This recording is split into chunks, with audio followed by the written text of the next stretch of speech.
station, which would include compliance as a major dimension.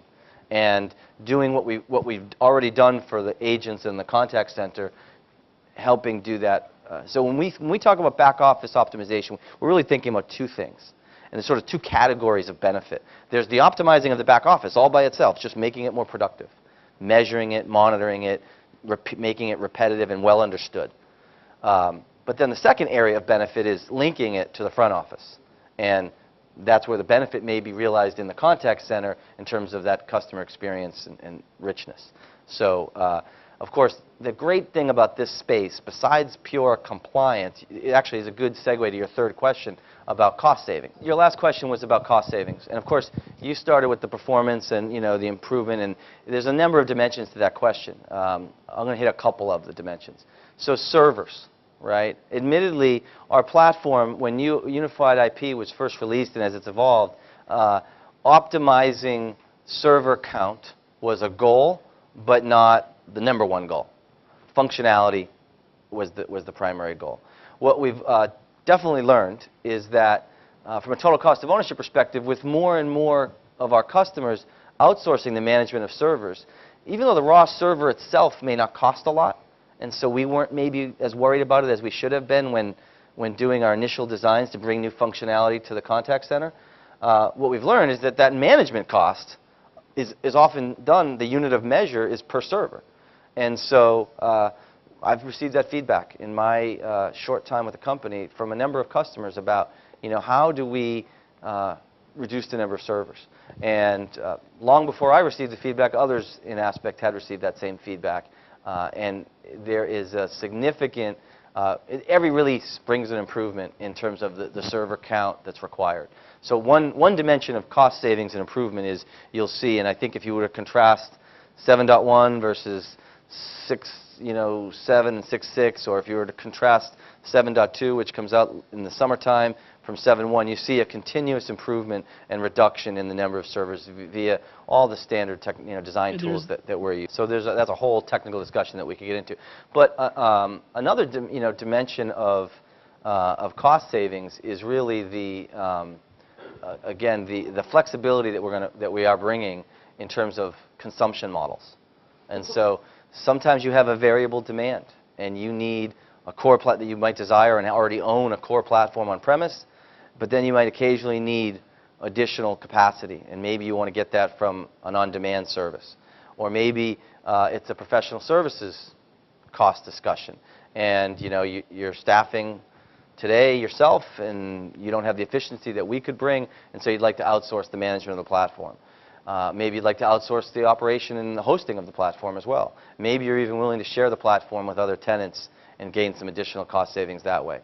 Although Reliance, you're probably big enough that you fully optimize the system on your own.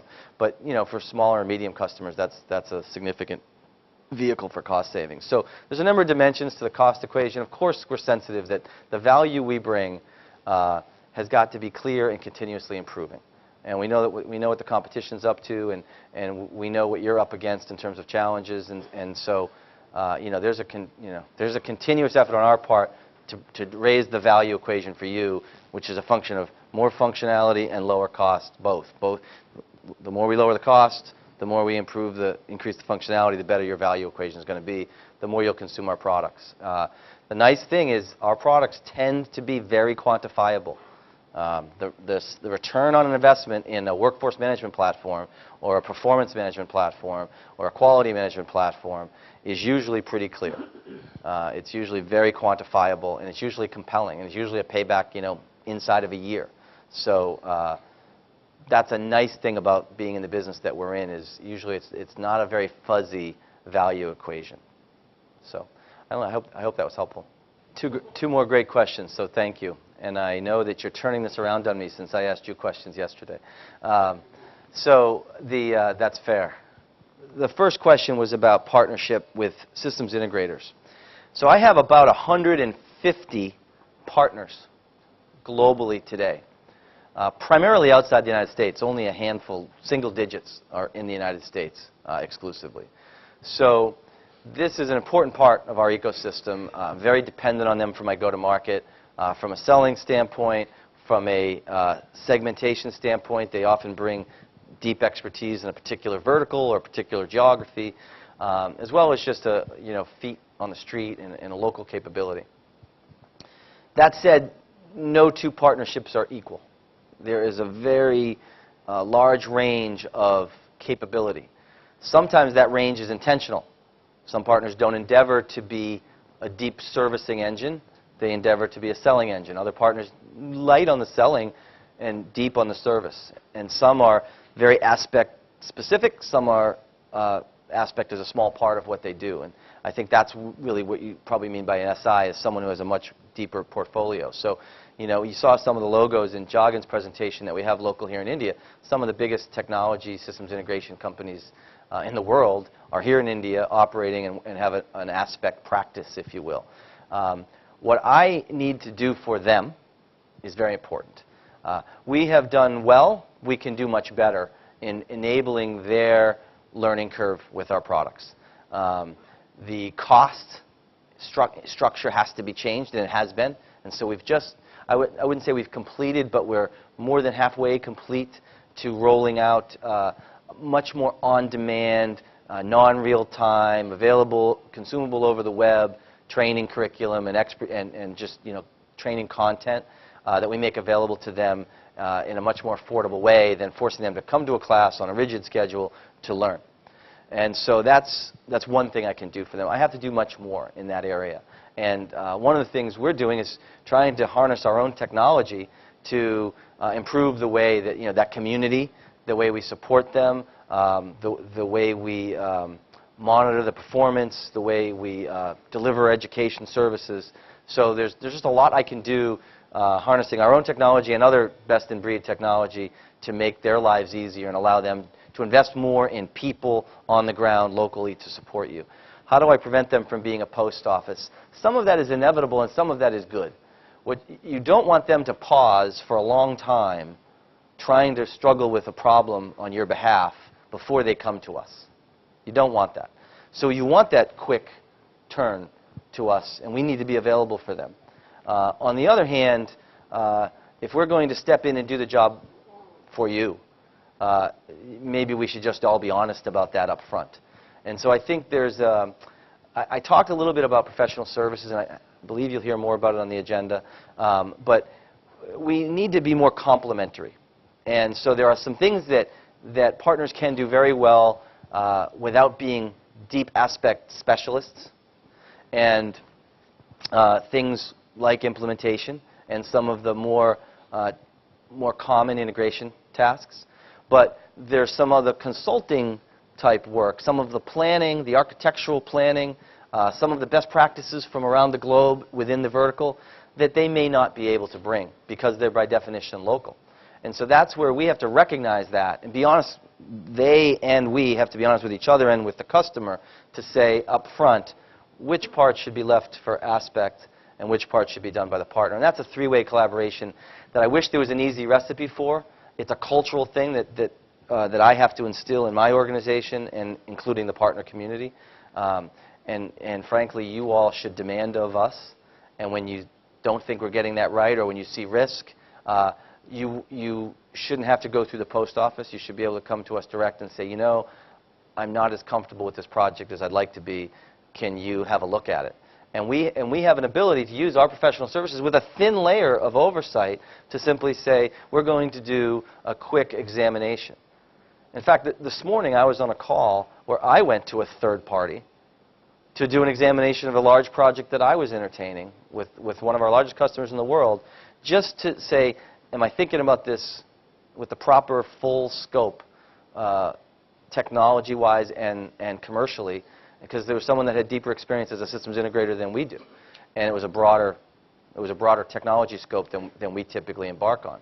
And so we need to provide a similar service to our partners to say, look, you're about to embark on a big project here. We insist, and we'll make it commercially viable to have us do a preview before we embark on this large project together to make sure we're all clear about the feasibility and the likelihood for execution and how to optimize that likelihood for smooth executions. So we have certifications we have distinct certification programs for selling, for delivering, and for servicing on a day-2 ongoing maintenance type arrangement.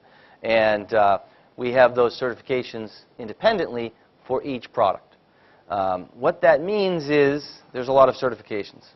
And sometimes certification A might be interpreted as certification B, either because it was intendedly communicated that way or in a fuzzy way, or because it just was assumed by the customer or by something they read. And so we want to be very transparent about partner certification. You know, it should be every one of you as a customer should have the ability to come to us and say, tell me who's certified for this product or this combination of products in this geography or this set of geographies. And there should be no secrets about that. I should give you the list. You shouldn't even have to ask me personally. You should be able to get it online, obviously, right? And so that is a commitment I make to you. Secondly, you should be able to come to me and say, this is the nature of my project. This is the partner I'm working with. Can you step in, as I described before, and do a quick assessment as the vendor of the success probability and make suggestions? And again, the partners need to have a trust in us that we're not doing that to try to hone in on the professional services. We will have a more complementary array of professional services to support them. And my goal is to boost that partner up, not to replace. I can't scale if I try to replace. So your comments are much appreciated, and I can tell you those are battle scars you're speaking from. I have some too, and maybe over a beverage we can compare scars. But this is something that's paramount to my partner program. I'm bringing in a new leader of a global partner program. We don't have that position today in the company. So we have regional leaders, and we'll continue to have regional leaders. But we're going to have someone looking after the program globally to try to bring some of those best practices and consistency. Sorry, just to add to what Bryan just mentioned. There are two things we look at least in this region. There are two things we look at when we think about partners. One is around capacity and capability. Capacity, of course, is do we have the right number of partners to service our customers in our marketplace. The second thing is, without understating the efforts of any of our partners in the room, I think we would take responsibility to ensure the capability, whether it's training or certification, is not just a tick in the box. Okay? And so we're trying to put some checks and balances in place, getting feedback from customers, relooking at what skills transfer is required from our side, and so that we can support our partners a lot better than we have today, and therefore they in turn can support you a lot better. I think I have time for one more question. I'm supposed to meet with some of the press next. And apparently they're not a patient lot. So anything else? Sir? For having the customers do a lot of these PS activities by themselves in terms of trainings, etc.? Certainly, the training that's available to partners is very similar and in many cases quite the same training that's available to customers. Aspect Applications Framework is a new product, which is a relatively new product, which is designed to provide a consistency of interface. Because previously, integrating an Aspect solution, there's many pieces of our solution, and each with their own interfaces. And so we've tried to homogenize that a bit and automate the ability to make it easier to integrate. And that also will help customers and partners significantly. And so that's a product that's still at the beginning of its life cycle. Thank you very much, Bryan. And I think we all enjoyed this interactive session.